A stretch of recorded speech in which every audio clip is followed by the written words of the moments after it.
Ayan, magandang umaga sa ating lahat mga ka-idol. Maaga tayong gumising para gawin ang ating gripo ngayong umaga kasi nga ay wala tayong gagamitin at sira na talaga ang ating mga gripo. Kailangan nating ayusin kasi kahapon ay namili ako ng mga ipapalit ko at ito na nga ay tinanggal ko na yung aking gripo sa kusina. Ito yung sa kusina mga ka-idol. Medyo natagalan ako dito kasi nga ay baliktad yung paglagay ko ng tiplong. Kumbaga ay kontra doon sa pasikip. Kaya inulit-ulit ko pang lagyan ulit ng tiplong yan mga ka-idol. Kaya tsaka dinadahan-dahan ko baka kasi lalong masira pa kapag binigla natin. Ayan, so iningatan nating mabuti para magawa ng maayos ang ating faucet. O 'di ba? Kikita nyo naman diyan kung paano ko siya sikipan at ilagay sa kanyang tamang lalagyanan mga ka-idol. O di ba? Tamang lalagyanan ba ang tamang gamit diyan mga kalodi?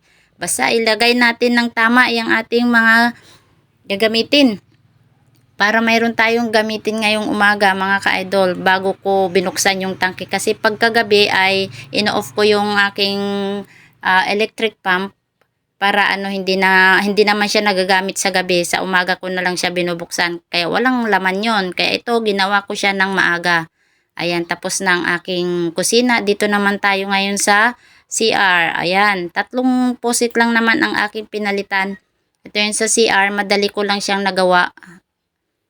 O, 'di ba? Pinas forward ko na para mas mabilis. At least doon sa una ay napakita ko kung paano ko siya inayos mga ka-idol. O, 'di ba? Walang ibang gagawa 'yan kundi tayo, para-paraan lang 'yan. Dapat matuto tayo sa mga gawaing bahay, gawain panlalaki kung wala tayong asawang aasahan. Kaysa naman bayad tayo ng bayad, alam naman natin gawin ang mga ganitong simpleng gawain lamang mga ka-idol. O, dapat nating pag-aralan 'yan. Ayan, tapos na rin yung isa at dito naman tayo sa labas. Mga ka-idol, ito yung naputol na faucet ko sa labas at kailangan din nating palitan. O, ito kasi madalang ko lang naman to gamitin sa labas kaya ito na yung nilagay ko dito, mga ka-idol. O, 'di ba?